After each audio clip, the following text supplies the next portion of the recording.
Ibarat jatuh ditimpa tangga. Akibat pandemik COVID-19, ibu tunggal 5 anak ini sudah 8 bulan tiada kerja. Dia yang dulu golongan M40 berpendapatan 4 angka, kini tergelincir ke dalam kategori B40 dan hanya berharap bantuan zakat RM500 sebagai sumber pendapatan. Ini kisah Kak Siti. Ada masanya saya memang teruk lah. Memang tak ada, beras semua tak ada. Saya terpaksa tanya mana nak dapat. So kan FB kalau kita post untuk bantuan kan ada yang respon balik. So alhamdulillah ada yang bagi makanan semualah. Pernah ada 2-3 kali lah yang beras dah habis. So duit pun tak ada kan. So macam terpaksa tanyakan siapa-siapa yang ada boleh spare beras ke apa. Sebab tu akak kesian sebenarnya dengan ibu tunggal yang lain yang senasib dengan akak. So bagi akak, bila akak jadi ibu tunggal, kita tak tahu nak ke mana. Kan saya kata saya ada serangan jantung, saya hold ubat-ubat saya sebab saya tak mampu. So saya tolak duit tu ke makanan anak-anak. Itu yang paling penting bagi saya sekarang ni. The lowest point bila dah hilang kerja tu memang bagi akak susahlah sebab nak cari balik kan punca walaupun sedaya upaya banyak saya apply kerja. Tapi memang tak ada rezeki lah. Saya dah apply cuma dapat 6 interview je. Dan macam sedih lah. Tak ada sokongan dan memang saya depressed juga sebenarnya. Nak mencari kerja tu tak macam dulu lah. Dulu kalau kita cari kerja memang agresif kan.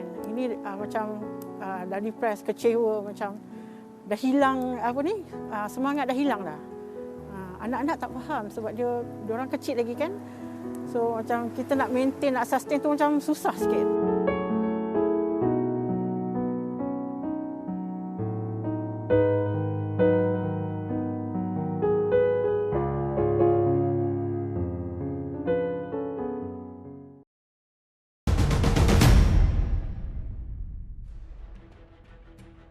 Sudah lebih setahun kita berdepan pandemik COVID-19 dan hampir setiap hari sejak itu kita sering dengar pelbagai angka. 600,000 isi rumah M40 jatuh ke kategori B40, kadar pengangguran turun dan naik. Negara kerugian 1 bilion, 4 bilion, berbilion-bilion setiap hari PKP dilaksanakan. Tapi di sebalik segala angka ini, yang paling penting adalah ada kisah manusia dan kehidupan sebenar yang terkesan dengan semua yang berlaku sejak setahun lebih yang lepas. Itu antara kisahnya. Puan Siti yang ada 8 orang anak, diberhentikan kerja, hilang kerja, kini berdepan kesukaran untuk mencari kerja baru kerana beliau sudah pun lanjut usia. Ini mungkin masalah yang didepani oleh ramai lagi di luar sana. Bukan saja 600,000 isi rumah M40 yang jatuh ke B40 ini. Jadi persoalannya sekarang, sementara kita faham kekangan keuangan yang dihadapi oleh kerajaan setiap hari perlu melaksanakan PKP dan mengumumkan pelbagai bantuan keuangan, bagaimana kita boleh melakukan lebih untuk memastikan kebajikan rakyat kekal terjaga di tempoh yang mencabar ini? Apa lagi yang kita boleh tambah baik pada pelan-pelan rangsangan yang sudah pun kita umumkan, Pemerkas 11, Pelan Pemulihan Negara dan sebagainya, untuk bukan sahaja kita mengelakkan krisis kesihatan lebih menjadi teruk, tapi juga kita tidak akan dapat sebarang impak jangka panjang daripada segi ekonomi, pengangguran dan sebagainya. Supaya yang dikejar kita dapat, yang dikendung juga tak berciciran. Menyertai saya dalam dialog 3 penjuru malam ini adalah Datuk Seri Mustapa Mohamad, Menteri di Jabatan Perdana Menteri Ekonomi, Ahli Parlimen Bangi YB Ong Kian Ming dan juga Ketua Ekonomi Pusat Kajian Pasaran Buruh Masa Hadapan Perkeso Profesor Madya Dr. Yusof Sahari. Selamat malam semua. Selamat malam. Selamat malam. Baik, saya nak mulakan dengan Datuk Seri Mustapa. Datuk Seri, kita dengar ini berita yang agak hangat sejak beberapa hari lepas. 600,000 isi rumah M40 tergelincir masuk ke dalam B40, kira-kira 21%. Walau bagaimanapun tiada sebarang perincian yang lanjut, penjelasan lanjut diberikan setakat ini berkenaan dengan fenomena ini. Datuk Seri, apa yang kita tahu berkenaan dengan punca spesifiknya? Mengapa begitu ramai isi rumah M40 tergelincir jatuh ke dalam B40? Kita tahu berkenaan dengan PKP, punca pendapatan terkesan dan sebagainya. Tapi secara spesifiknya apa yang kita lihat terjadi? Adakah lebih banyak majikan sudah mula potong gaji? Lebih banyak majikan buang pekerja? Ramai peniaga tak dapat capai jualan yang sama seperti sebelum PKP atau bagaimana, Datuk Seri? Assalamualaikum warahmatullahi wabarakatuh. Salam sejahtera. Terima kasih saudara Luqman dan ahli panel yang saya hormati sekalian. Angka 600,000 ini adalah satu anggaran lah yang dibuat oleh Jabatan Perangkaan. Kita ni ada 3 kumpulan pendapatan lah. B40, M40 dan T20. T20 tu yang tertinggi, yang kaya lah. Pendapatan lebih 10,000 pendapatan isi rumah ya. Lepas tu sebulan. Lepas tu yang M40 pertengahan ya, sekitar 4,800 hingga 10,000 dan yang bawah sekali ialah 4,800 pendapatan isi rumah sebulan. Itu kategorinya. Jadi Jabatan Perangkaan buat anggaran hasil kajian yang mungkin tidak sempurna, tidak 100% sempurna, tapi boleh dijadikan panduan. Kira-kira 20% pertambahan dalam bilangan isi rumah dalam kumpulan terbawah, iaitu kumpulan B40. Kenapa begitu? Ya sudah pasti COVID lah. Ya. COVID ini dinamik ya. Sekarang kita bercakap tentang varian baru umpamanya ya, bermula 18 Mac pertama kali kita laksanakan PKP di Malaysia ini dah 15 bulan. Jadi dalam 15 bulan itu ada turun naik. Peringkat awalnya total lockdown, lepas kita buka sedikit dan sekarang ini 3.0. Jadi ia hasil ber-COVID ya. Peningkatan dalam bilangan B40 ini hasil daripada COVID. COVID ini telah menyebabkan mereka yang bekerja, kalau kita tengok kepada yang berhenti kerja mengikut angka per keso tahun lepas lebih 100,000 umpamanya tahun lepas ya. Ini COVID. Sebelum itu sekitar 40,000. Peningkatan daripada 2019 40,000 kepada lebih 100,000. Jadi 3 kali ganda lah kira-kira peningkatan yang kena berhenti kerja. Itu mengikut laporan daripada Perkeso. Yang keduanya yang bekerja dalam sektor informal. Informal ni yang tak daftar dengan PBT, tak daftar dengan SSM ya. Ada banyak angka-angka lah, tapi Jabatan Perangkaan menganggarkan informal ni 1.3 juta lah lebih kurang. Jadi yang informal ni yang pertama kena berhenti kerja oleh kerana keadaan ekonomi merudum kalau tengok sektor pelancongan. Yang keduanya ialah yang bekerja dalam sektor informal ini. Ya, maknanya meniaga tepi jalan, pasar malam semua ni, apabila orang tak keluar, perniagaan kurang, ramai yang kena berhenti kerja, maka sudah pasti yang berniaga secara informal ini mereka terkesan. Jadi itulah sebagai ringkasnya dua sebab ya kenapa berlaku kira-kira 600,000 yang dulunya daripada kumpulan M40 iaitu kumpulan pertengahan ataupun menengah turun kepada kumpulan terbawah iaitu B40. Satu lagi Datuk Seri, dalam rangka semua plan-plan rangsangan dan plan bantuan setakat ini, adakah kerajaan expect menjangkakan salah satu fenomena ini menjadi salah satu impact byproduct, iaitu ramai M40 yang tergelincir jatuh ke dalam B40. Adakah ini sesuatu yang sudah pun dijangka oleh kerajaan dan adakah kerajaan menjangkakan dalam minggu-minggu akan datang kita buat PKP dan sebagainya, angka ini akan menjadi lebih besar? Yang pertama 600,000 itu anggaran itu buat untuk tahun lepas. Dan tahun ini Jabatan Perangkaan belum lagi adakan sebarang kajian lah. Jadi kedudukannya dinamik ya. Mungkin kalau sekarang ni fasa sekarang ini berakhir 28 bulan ya. Jadi sebulan ini kalau sekiranya keadaan kalau kita tak mampu nak bergerak kepada fasa kedua. Fasa kedua ni antara lainnya ialah kes COVID kurang daripada 4,000 satu hari untuk tempoh 7 hari ya. Jadi kalau umpamanya 3.0 ini lebih lama daripada 28 Jun ya, maka sudah pasti ia akan ada kesan lah kepada golongan pertengahan ya. Jadi yang pertamanya Jabatan Perangkaan belum ada lagi buat kajian untuk tahun ini, dan yang keduanya ialah sekiranya 3.0 ini lanjut lagi oleh kerana keadaan tidak terkawal, maka sudah pasti ada kesan lah kepada bilangan ini tadi. Jadi dari segi bantuan-bantuan ini secara berterusan dilaksanakan oleh kerajaan. BPN umpamanya bantuan prihatin nasional ni kita sudah mula berikan kepada M40. Umpamanya BPN 1 3.1 juta kumpulan M40 dan BPN 2 2.86. Jadi BPN ni hampir 20 bilion lah, BPN 1 dan BPN 2, dan yang diterima oleh M40 ialah kira-kira 6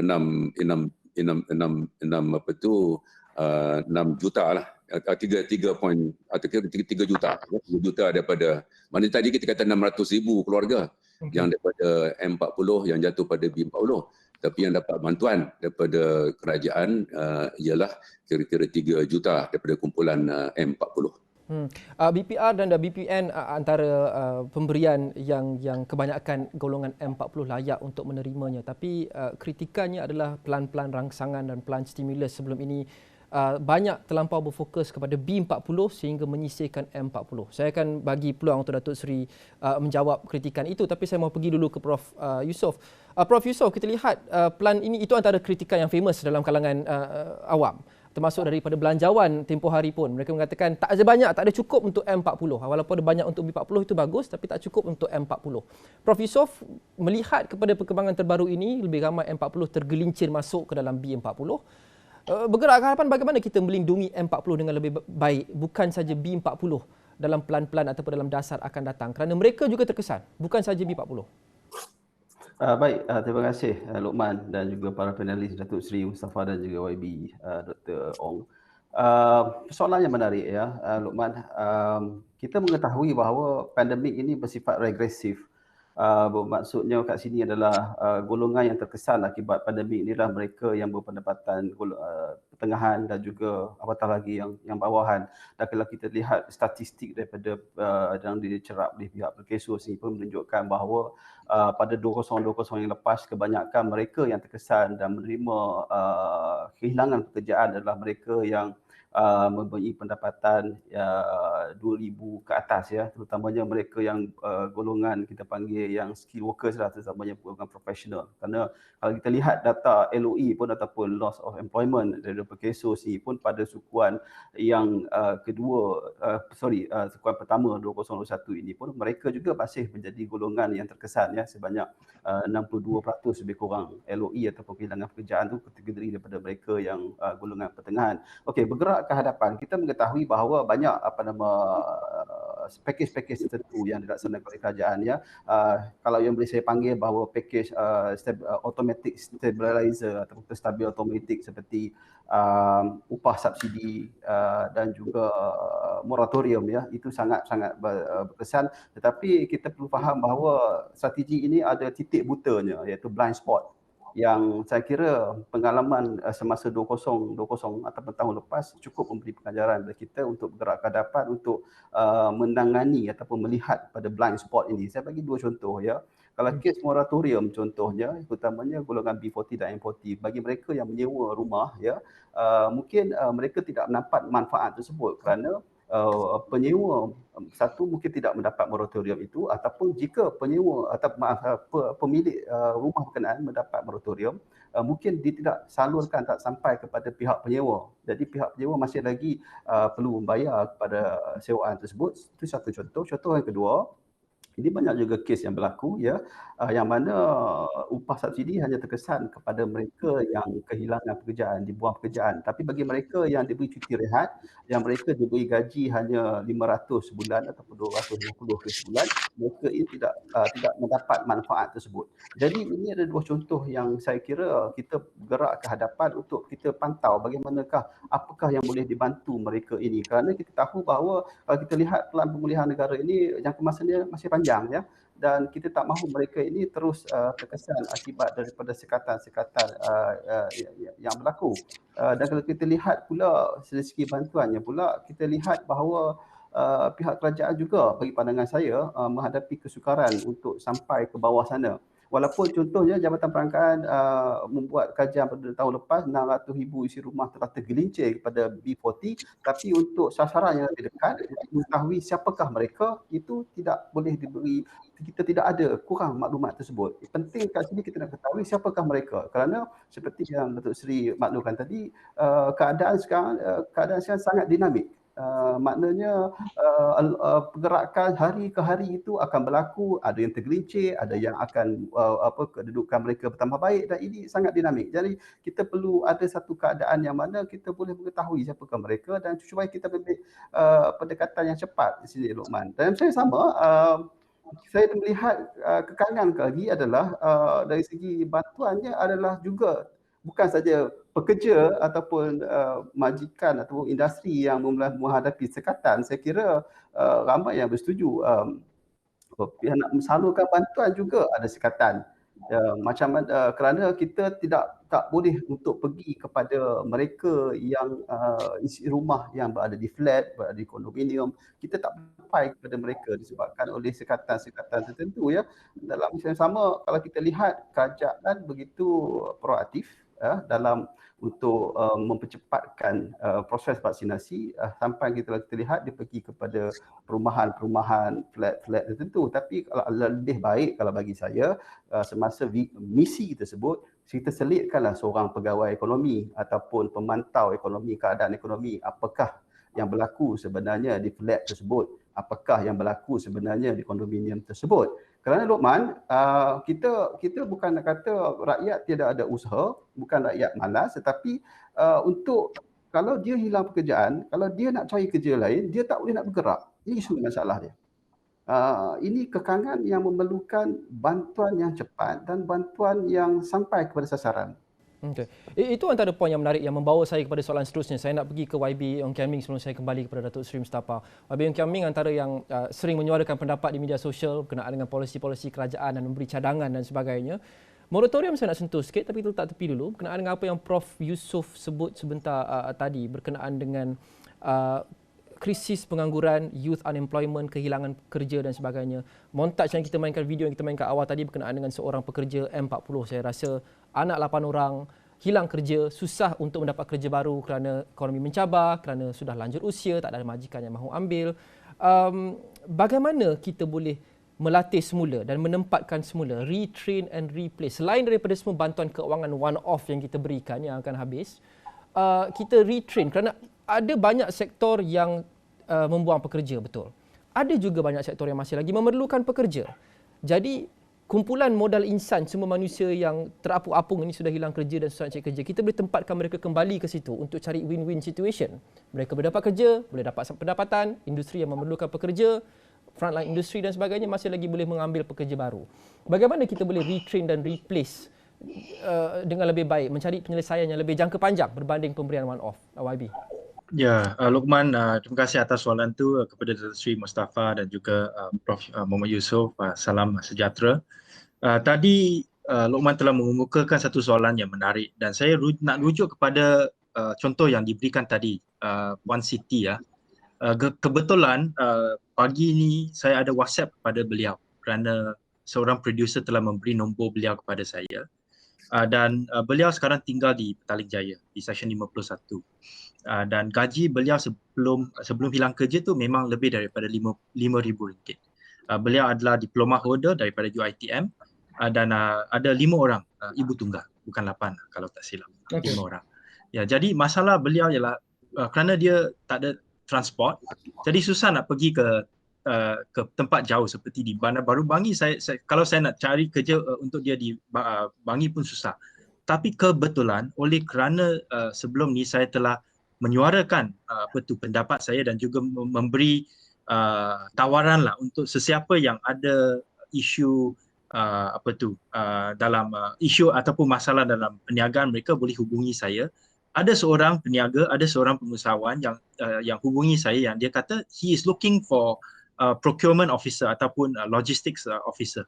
Kebetulan saya rasa One City ni ada pengalaman dalam bidang ini dan saya telah memberi CV One City kepada beliau, kepada pengusaha ini, dan pada masa yang sama saya juga telah memberi CV beliau kepada wakil rakyat di Petaling Jaya yang boleh bantu dia. Jadi saya rasa kita perlu ada selain daripada statistik, kita perlu ada real life example seperti Siti di mana kami boleh tahu apakah kehendakan beliau, bukan saja dari segi retraining. Kalau mereka semua pergi retraining tetapi tak boleh pergi ke tempat kerja kerana tak ada kenderaan dan sebagainya pun susah kan. Jadi kita mesti ada satu customized approach. Bukan saja dari segi pekerja tetapi juga dari segi majikan. Apa yang majikan perlu, apa yang pekerja yang telah hilang kerja perlu, dan pada masa yang sama kita juga mesti ada satu kaedah untuk buat job matching. Selain daripada My Future Skills yang saya rasa adalah di bawah KESO juga, apakah kaedah yang lain dengan menggunakan JobStreet, dengan menggunakan Seek Asia, dengan menggunakan tempat pencarian kerja yang lain, dan juga dengan out of the box thinking. Saya beri satu contoh, Luqman. Mungkin seseorang yang hilang kerja sekarang, mereka tak nak kerja kat bandar. Mereka nak pergi menjadi seorang pekebun di Sekincan ataupun di Sungai Besar, di kawasan luar bandar. Adakah satu kaedah di mana kita boleh match orang ini dengan pengusaha, dengan pekebun yang perlu pekerja ataupun perlu pengusaha di tanah yang telah dibiarkan ataupun telah tidak diusahakan di tempat luar bandar. So kita perlu think out of the box dengan solusi yang lebih menarik, lebih progresif supaya kita boleh cari kerja, dapatkan win-win situation seperti apa yang dikatakan oleh Luqman tadi. Ya. Datuk Seri Mustafa, adakah perkara-perkara sebegini juga menjadi faktor dalam perangkaan dasar oleh kerajaan, kerana kita lihat pelbagai pemberian yang dialu-alukan adalah sememangnya dialu-alukan tapi banyak berbentuk one off, cash handout, subsidi upah dan sebagainya. Tapi adakah kerajaan juga melihat kepada solusi yang mungkin tidak berbentuk one off ataupun keuangan ataupun jangka pendek? Sebagai contoh, menempatkan semula pekerja-pekerja yang dibuang, melatih mereka semula dan melihat kepada each individual situation untuk menempatkan mereka di kerja-kerja baru walaupun berbeza industri untuk kita membantu mereka ada sumber pendapatan kembali, Datuk Seri. Terima kasih Saudara Luqman. Umumnya ada dua bentuk bantuan lah. Yang pertama ialah bantuan tunai dan juga dalam konteks sekarang pack makanan yang diuruskan oleh Jabatan Kebajikan Masyarakat. Yang tunai tadi BPN lah. Itu adalah penting. Yang penting ada makanan dan juga kesihatan itu terjamin. Itu memang menjadi tanggungjawab kerajaan. Yang keduanya ialah dalam masa sederhana dan jangka panjang, maka bukan saja cash bantuan dalam bentuk tunai, tetapi untuk membina umpamanya di segi latihan dan kemahiran, ya, Perkeso umpamanya, bukan saja atau My Future YB orang sebut tadi, ya, bukan saja macam job exchange lah, Perkeso itu tugas dia, tapi ada juga dipanggil untuk membantu pekerja job matching dan lain-lain lah. Dan Perkeso ada pengalaman. Ini hikmah daripada pandemik ini. Perkeso sudah memperluaskan tanggungjawabnya. Kalau dulu cuma EIS, SIP saja, ya. Tapi sekarang ini salah satu daripada tugas dalam Perkeso ialah untuk memastikan bahawa mereka yang berhenti kerja itu juga dapat ditempatkan. Selain itu, kerajaan sudah menubuhkan satu kaunsil dari Pengurusan Perdana Menteri bernama National Employment Council. Target tahun ini dalam 500,000 pekerjaan dan latihan, ya. Ada dua komponen. Yang pertama ialah untuk melatih mereka, yang kedua ialah untuk menempatkan orang-orang yang termasuklah yang baru bergraduat ini untuk mendapat pekerjaan. Jadi memang ini satu pendekatan yang penting bagi kerajaan dan kita harus bersiap juga untuk pasca pandemik, ya. Tahun depan, kalau mengikut 4 fasa yang digariskan oleh Perdana Menteri itu, hujung bulan 9-10 ini akan ada, apabila ada immunity, ya, herd immunity ini, maka kita mungkin kembali kepada keadaan sebelum COVID, walaupun tak boleh rentas sepadan lagi, umpamanya boleh rentas negeri. Ini akan memberi galakan kepada pertumbuhan sektor pelancongan. Maka kita juga kena bersiap sedia untuk tahun depan lah. Kalau kita andaikan tahun depan ini keadaan stabil, sekarang masih dinamik lagi, fluid lagi, tak menentu lagi, maka itu latihan yang diberikan, termasuklah PT, Kementerian Pendidikan Tinggi umpamanya, diberi tugas yang besar.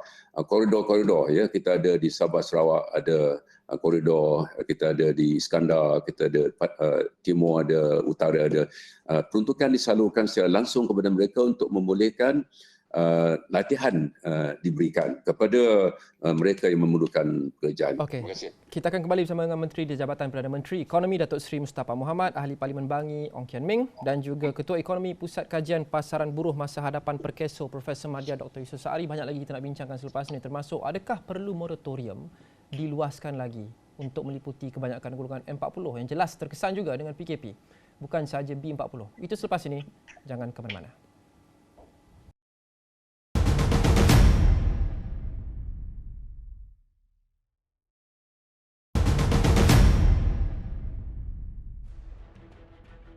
Kita masih lagi menghadapi pandemik COVID-19. Kita masih lagi berada di bawah sekatan pergerakan. Pelbagai bentuk PKP dan sekatan pergerakan dikenakan sejak setahun lebih lepas, tapi satu benda masih lagi sama, iaitu dunia kita masih lagi belum normal. Dan ini dapat dicerminkan di antara lain terhadap fakta kesihatan dan juga ekonomi dan kebajikan keuangan rakyat. Saya mahu berbincang dengan Menteri di Jabatan Perdana Menteri Ekonomi Datuk Seri Mustafa Mohamed, Ahli Parlimen Bangi Ong Kian Ming dan juga Profesor Madya Dr. Yusof Saari, Ketua Ekonomi Pusat Kajian Pasaran Buruh Masa Hadapan Perkeso. Saya mahu kembali bersama dengan Datuk Seri Mustafa sebelum saya pergi ke Prof Yusof dan juga YB Ong Kian Ming. Saya mahu kembali ke moratorium, Datuk Seri. Ini adalah salah satu topik yang paling hangat diperbincangkan, bukan sahaja sejak Pelan Pemulihan Negara atau program Pemerkasa Plus, tapi sejak sebelum itu lagi.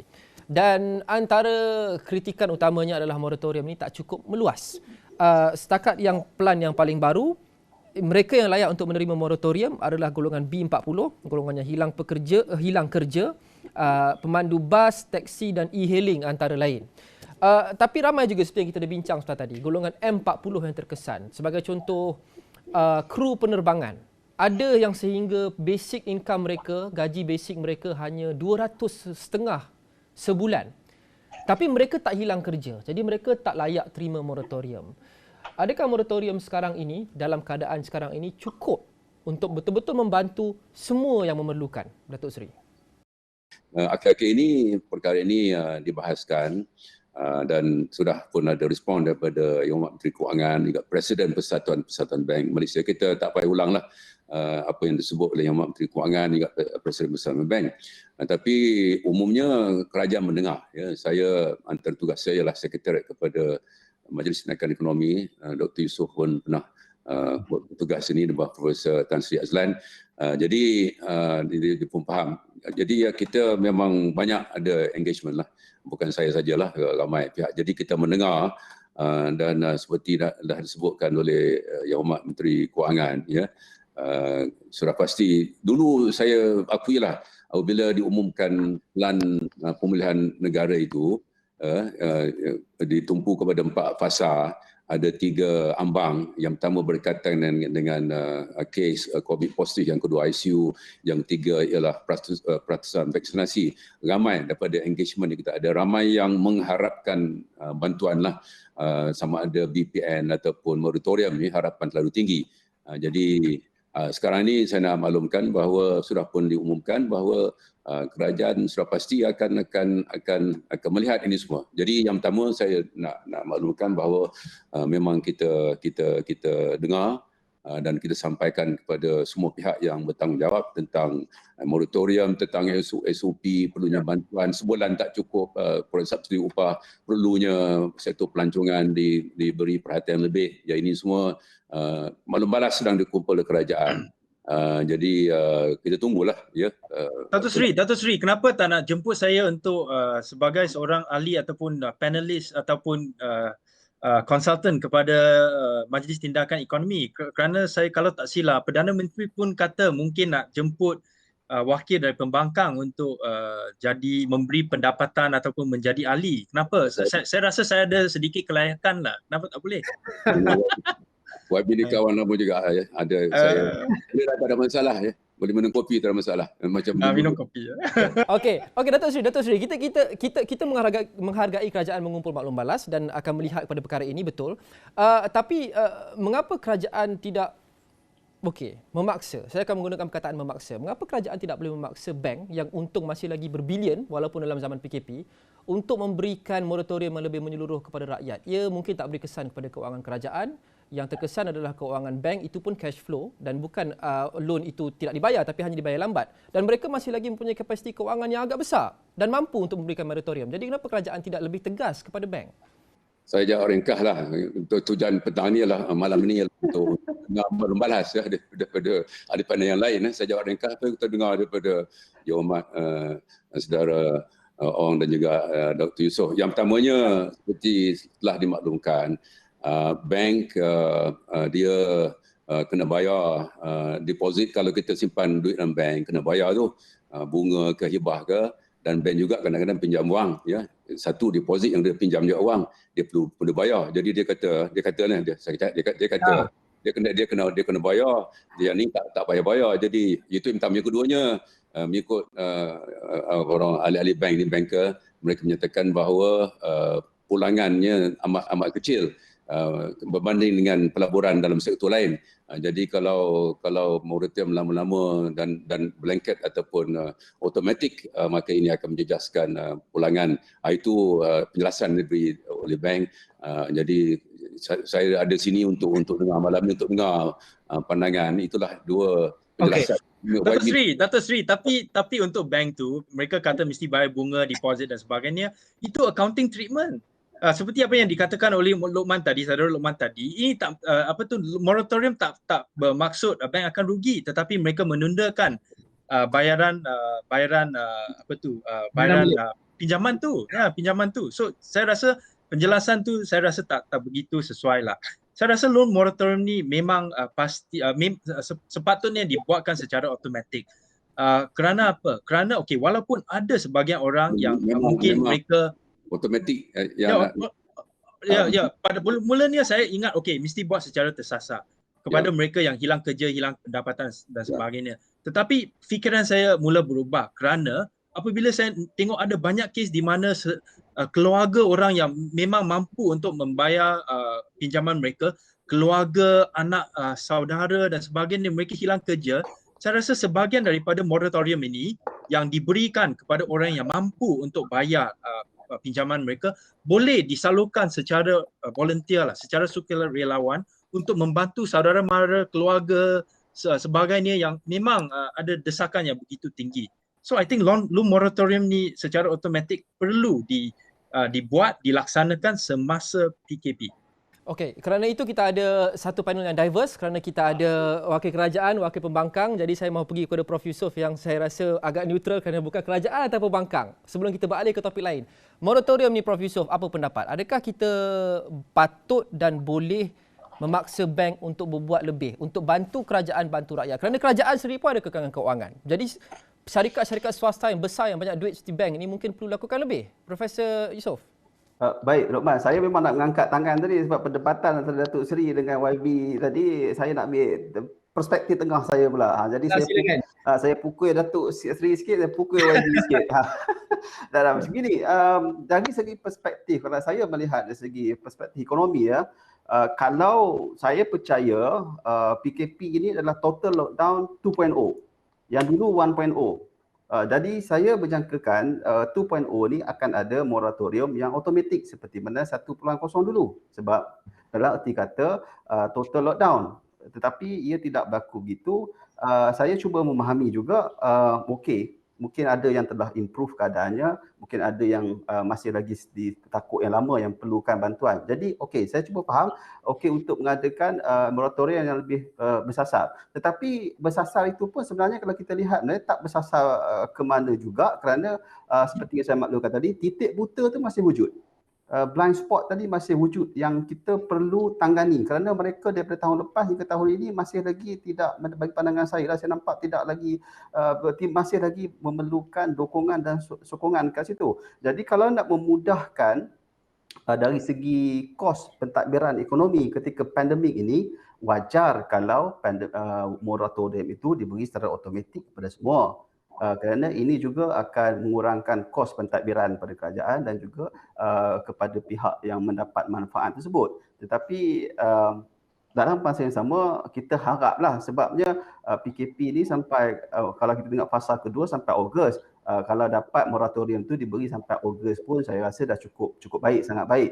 Tetapi kalaulah Datuk Seri, kalau wakil-wakil bank tak setuju juga, walaupun kita kata kita berpandangan bahawa moratorium ini bukan bermaksud kita tidak bayar duit, tetapi kita hanya tangguhkan pembayaran tersebut dengan kadar faedah tertentu semasa penangguhan tersebut. Jika itu juga tidak dapat berlaku, maka saya mengharapkan pihak terbabit, pihak kerajaan ataupun siapa saja cuba untuk kita address blind spot tadi. Maksudnya mereka yang terkesan tetapi mereka tidak diperuntukkan syarat untuk dapat moratorium. Contohnya mereka yang tidak kehilangan pekerjaan tetapi mereka diberi cuti rehat berbulan-bulan, mereka dipotong gaji mereka, allowance mereka, dan mereka ni sepatutnya layak mendapat moratorium. Jadi bagaimana untuk kita address perkara ini. Tapi dalam masa yang sama, ini ada saya maksudkan apa yang poin saya, masalah kos pentadbiran tadi. Dalam masa yang sama, dinamika dalam pasaran buruh dan ekonomi itu terus berlaku. Hari ini mungkin ada sebahagian tergelincir M40, esok lusa dah ada yang naik ataupun proses itu berulang-ulang. Jadi bagaimana untuk kita nak tentukan siapa yang layak, siapa yang tak layak, bagaimana keadaannya. Jadi itu yang saya cuba maksudkan, saya tekankan untuk mengurangkan kos pentadbiran, berilah kepada moratorium secara menyeluruh. Tapi tergantung pada keadaan. Malam ni kita nak dengar ya, dan kita harap ahli-ahli bank juga dengarlah ya pandangan daripada saudara Dr. Yusof dan juga YB Ong ya. Jadi termasuk Menteri Kewangan dan tekan sekali lagi bahawa ya kerajaan sedang mendengar daripada pelbagai pihak ya, dan sudah pasti kita kena ambil kira apa yang terbaik untuk negara. Isu ni isu yang panas. Kalau kita buat satu pengundian lah dalam perkara ini, kita tahulah apa hasilnya. Kita faham akan sensitiviti perkara-perkara yang kita perlu boleh bincangkan, tapi saya akan cuba tanya juga. Tak apa, kita berhenti rehat seketika. Kita akan kembali dengan Datuk Seri Mustafa Mohammad, YB Ong Kian Ming dan Prof Yusof selepas ini untuk segmen terakhir. Dialog 3 penjuru kembali selepas ini. Jangan ke mana-mana.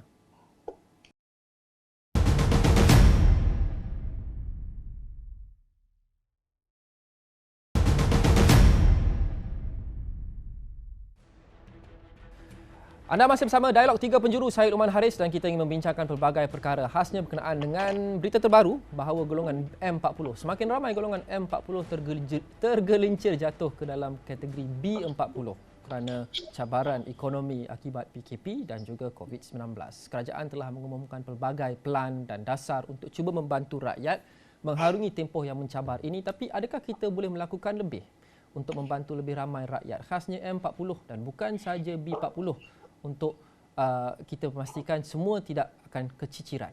Saya bersama dengan Menteri di Jabatan Perdana Menteri Ekonomi, Datuk Seri Mustafa Mohammad, Ahli Parlimen Bangi, Ong Kian Ming, dan Ketua Ekonomi Pusat Kajian Pasaran Buruh Masa Hadapan Perkeso, Profesor Madya Dr. Yusof Saari. Saya nak mulakan bahagian terakhir ini dengan YB Ong Kian Ming kerana tadi cakap saya banyak tanya kepada Datuk Seri Mustafa. Maafkan saya kerana dia adalah wakil kerajaan, jadi saya banyak tanya kepada dia. Saya mahu mulakan dengan YB Ong Kian Ming. Pelan pemulihan negara. Kita tahu pembangkang Pakatan Harapan sudah pun mengeluarkan reaksi mereka dan feedback mereka kepada PPN ini. YB Kian Ming, apa pendapat berkenaan dengan pelan pemulihan negara sebelum saya pergi kepada Datuk Seri Mustafa? Okay, saya beri satu cadangan. Cadangan saya simple saja, mudah saja. Setiap kementerian, setiap menteri sepatutnya keluarkan kenyataan ataupun plan yang lebih komprehensif untuk memulihkan ekonomi, untuk bahagian ekonomi ataupun tanggungjawab mereka, seperti kalau sektor perumahan. Ini adalah tanggungjawab Kementerian Kerja Raya untuk membuat pengumuman, untuk membuat plan. Untuk sektor hotel dan resort dan sebagainya, ini adalah tanggungjawab Menteri Pelancongan dan sebagainya. Tetapi malangnya sampai hari ini, selepas PPN ni diumumkan, tidak ada mana-mana pun kementerian yang telah membuat apa-apa pengumuman bagaimana nak memulihkan ekonomi selepas fasa 1 ni berakhir. Itu cadangan saya saja. Dan tambah satu lagi, saya juga telah menawarkan saya sebagai seorang konsultan pro bono, free of charge, tak payah beri saya 1 sen pun. Mungkin Datuk Seri boleh beli kopi untuk saya, Starbucks coffee apa pun boleh. I am willing to be a pro bono consultant kepada mana-mana kementerian yang mahu pendapat saya untuk disalurkan kepada mereka untuk buat plan pemulihan negara. Tak payah hire konsultan yang berjuta-juta ringgit tu. Saya dan tim saya boleh buat secara pro bono. Prof Yusof. Saya tahu cabaran tersebut. Saya wajib boleh kumpulkan beberapa orang dan kita boleh ada visi untuk bagi feedback kepada kami. Terima kasih. Baik. Okay. Masukkan saya sekali, Datuk Seri. Prof Yusof, feedback berkenaan dengan pelan pemulihan negara sebelum saya pergi kepada Datuk Seri Mustafa. Saya melihat pelan pemulihan negara ini lebih ke arah kepada perancangan kerajaan sehingga hujung tahun ini. Ia lebih pada pemulihan yang saya nampak pemberatnya lebih kepada pemulihan kesihatan ya. Kerana indikator yang diletakkan, 3 indikator tersebut semuanya berkaitan dengan aspek kesihatan. Saya menjangkakan ada indikator aspek ekonomi juga dipertimbangkan dalam pelan pemulihan negara ini seperti kadar kehilangan pekerjaan, kadar penutupan perniagaan dan lain-lainnya. Mungkin indikator tersebut tidak diletakkan di sini for some reason, saya tidak tahu ya. Mungkin kerana Datuk Seri lebih maklum dan saya kira Datuk Seri memainkan peranan yang aktif di peringkat EAC dan juga di Kabinet. Saya kira indikator ekonomi itu Datuk Seri sampaikan kepada pihak kerajaan kerana kita tahu bahawa antara kesihatan dan juga ekonomi ini ada timbal baliknya. Apabila kita ketatkan sekatan, maka kos ekonomi itu akan melebar. Jadi bila kita buka ekonomi kita sikit, maka kosnya akan lebih rendah sikit. Jadi fine tuning itu always akan ada di situ, tetapi kat sini dekat pelan pemulihan negara ni saya tidak nampak indikator ekonomi itu dirangkumkan sekali dalam pelan ini. Seperti juga poin saya di awal perbicaraan tadi, Luqman, kita lihat kerajaan aktif sekali untuk menyasarkan kadar vaksinasi di seluruh peringkat pelusuk negara. Tetapi ada baiknya kalau bagi saya, kalau kita mengadakan vaksinasi ke satu kawasan flat contohnya, adakanlah seorang wakil ekonomi ya yang memantau keadaan di kat situ. Apa jadi sebenarnya? Kita pun tak tahu sangat sebenarnya apa yang jadi kat sana kerana dia lockdown ni, duduk dalam rumah ni, kita tidak tahu sangat apa yang berlaku sebenarnya kat dalam sana. Adakah saya minta kalau lebih baik kalau diimbangi sedikit berkaitan dengan aspek ekonomi. Mungkin Datuk Seri ada lebih maklumat berkenaan dengan tersebut. Okey. Pelan pemulihan negara ada menggariskan hanya 4 fasa berdasarkan 3 indikator. Pakatan Harapan menggelarnya pelan yang bukan pelan. Datuk Seri, bagaimana Datuk Seri menjawab kritikan ini? Bagaimana PPN lebih daripada sekadar pengumuman timeline? Datuk Seri. Yang pertamanya banyak bergantung pada vaksin ya. Kemajuan kita dalam menyuntik rakyat Malaysia ni ya, kita hari-hari dapat laporan yang 1 dos, 2 dos hari ni ya, harian 300,000. Ini penting. Jadi banyak bergantung. Jadi pelan ni 4 fasa dan pada pandangan kerajaan ia memberi sedikit sebanyak gambaran tentang apa yang akan berlaku. Tapi banyak ni bergantung kepada vaksin. Itu sebabnya kerajaan cuba sedaya upaya. Isu utamanya adalah bekalan ya. Bekalan ni oleh kerana ada kekangan pengeluaran dan lain-lain kekangan. Jadi ini penting sekali. Maknanya kalau dah peratusan yang divaksin sampai 10%, 40%, 80% hujung tahun ini, maka berdasarkan pengalaman di Amerika dan beberapa buah negara lain, ini akan membolehkan kita buka ekonomi. Itu yang pertama, banyak bergantung vaksin. Yang keduanya, yang rakyat maunya ialah yang pelan tadi, ya, bantuan dan pemulihan ekonomi. Yang bantuan ini sudah pun diumumkan oleh Menteri Kewangan, ini dalam pertimbangan kerajaan. Saya rasa tak lama lagi akan diumumkan. Ya, maknanya rakyat dalam keadaan COVID yang 3.0 ini, ya, dah sebulan, fasa kedua ni sampai 28 bulan, sudah pasti rakyat ramai yang terkesan, yang tertekan, ya, termasuklah khususnya yang dalam sektor pelancongan dan informal sudah pasti mengharap kerajaan mengumumkan sesuatu. Ini adalah dalam pertimbangan kerajaan. Itu pertama, iaitu bantuan. Yang ketiganya pemulihan ekonomi. Jadi pemulihan ekonomi ini ialah kita banyak bergantung pada vaksin, ya, macam sektor pembuatan sekarang ini sebenarnya sudah pulih, ya, sektor ekspor sudah pulih, pertanian. Yang terkesan ialah sektor services atau sektor retail, sektor wholesale yang besar, sektor peruncitan dan sektor pelancongan. Ini banyak bergantung sempadan. Apabila pelancong tak datang, apabila negara ini orang asing tak dapat datang dan kita boleh rentas sempadan, pelancong dalam negeri pun tidak ada. Pelancongan ni tak kurang daripada 15% bagi sumbangan pada pekerjaan, pada KDNK, satu sektor yang amat besar, ya. Dan pelancongan ada dua bahagian. Satu pelancongan domestik, yang kedua pelancongan luar negara. Jadi luar negara tak boleh masuk, maka hotel terkesan, restoran terkesan.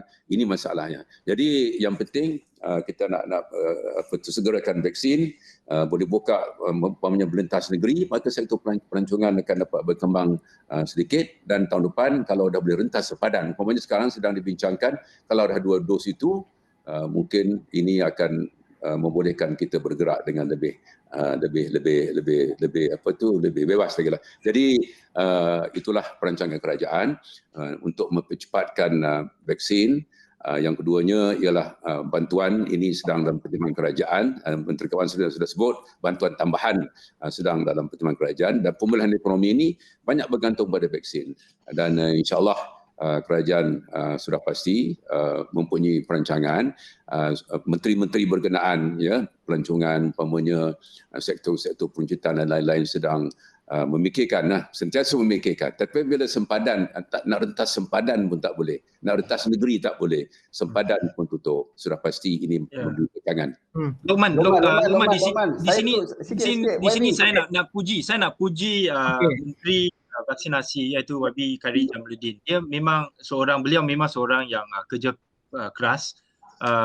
WhatsApp sampai pukul 11 saya WhatsApp dia pun balas. Saya nak aturkan satu PPV mega di kawasan saya di Bandar Baru Bangi, di Bangi Golf Resort. Dia pun cuba aturkan dengan secepat mungkin. Jadi saya rasa dari segi plan vaksinasi ini memang bergerak dengan lancar oleh kerana usaha menteri seperti Menteri Khairy Jamaluddin. Okey, Prof. Yusof. Ya, saya nak menyokong, nak menguatkan lagi hujah Datuk Seri tadi. Datuk Seri ada agak panjang menceritakan tentang pentingnya sektor pelancongan. Kerana kajian yang kami buat, ya, kita lihat beberapa jenis lockdown, termasuklah tutup sekolah, cancellation of public event, lepas tu border tak boleh lintas semua, dan kita tengok bahawa yang paling besar menyumbang kepada kehilangan pekerjaan disebabkan oleh sektor pelancongan yang tutup border tu.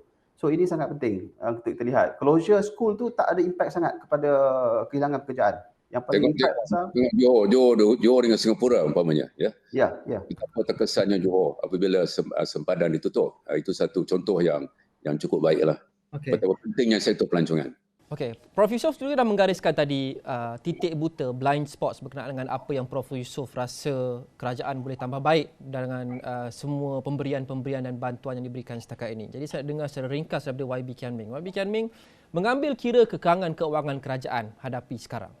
Apa lagi langkah yang boleh kerajaan umumkan, langkah drastik sekalipun, untuk membantu rakyat khasnya M40 dan lain-lain untuk weather the storm, mengharungi tempoh yang dijangka mencabar ini, dan walaupun kita ada sasaran, masih lagi kita belum tahu secara tentu bila dia akan habis. Okey, saya rasa dari segi bantuan, loan moratorium sebagainya memang kita dah bincang tadi lah. Tapi saya rasa dari segi konstruktif, saya pun telah memberi beberapa cadangan kepada kerajaan termasuk Kementerian Kewangan bagaimana kita boleh memperkukuhkan keadaan kewangan di negara kita ni. Tak nak cakap terlalu banyak tentang cukai baru lah, kerana cukai baru saya rasa nak perkenalkan untuk masa ni pun tak begitu popular. Tetapi ada kaedah yang lain, seperti saya beri satu contoh, seperti cukai yang telah kehilangan akibat daripada smuggling activities, illicit cigarettes, illicit liquor dan sebagainya. Saya rasa ini kita boleh buat dari segi proses dengan lebih dan gunakan teknologi, dengan gunakan tracing dari segi labeling dan sebagainya, boleh mendapatkan balik mungkin 3 bilion ringgit. Ya, ada juga agensi-agensi kerajaan seperti PTPTN. Mungkin Saudara Lokman tak terkesan.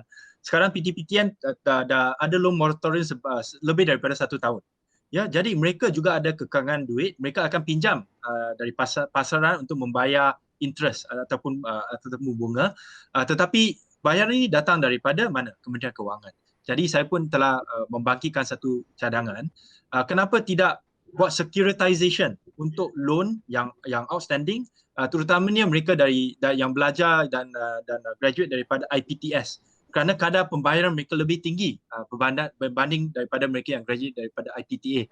Kenapa saya tahu? Saya sebelum ni adalah pengarah LPU di PTPTN. Jadi ada banyak cadangan seperti ini yang saya boleh memberi secara percuma pro bono kepada kerajaan, termasuk kepada Datuk Seri Mustafa, supaya pelan-pelan seperti ini boleh dicadangkan kepada M10 dan sebagainya dan dilaksanakan dengan secepat mungkin. Okey, Datuk Seri Mustafa, kerajaan sudah mengeluarkan 840 bilion ringgit untuk pelan-pelan rangsangan setakat ini. Hutang negara adalah hampir 880 bilion, kira-kira 62% daripada KDNK. Soalannya adalah, jika COVID-19 ini berpanjangan mahupun sasaran kita berkenaan dengan vaksinasi ataupun unjuran penularan COVID-19 ini lari, dia lebih berpanjangan daripada yang kerajaan jangkakan. Apakah keupayaan keuangan dan fleksibiliti keuangan kerajaan untuk mengumumkan lebih banyak bantuan selepas ini? Adakah keadaan keuangan kerajaan juga tertekan dan berapa banyak lagi wiggle room yang kita ada, Datuk Seri? Yang pertama, ini merupakan keadaan yang paling rumit lah dalam pengurusan keuangan fiskal negara. Amat mencabar. Tak pernah lagi kerajaan berhadapan dengan dua krisis lah, krisis kesihatan dan krisis kewangan dan krisis fiskal juga, ya. Itu yang pertama. Yang keduanya, kalau tengok kepada defisit, nisbah defisit kepada KDNK 2019, 3.4%, ya, tahun lepas sekitar 6%. Dalam kerajaan, ialah kita berbahas perkara ini, dan kerajaan ini berhakikat bahawa dalam keadaan sekarang kita perlu berhutang. Itu sebabnya defisit tahun lepas meningkat daripada 3.4% 2019 kepada kira-kira 6% tahun lepas.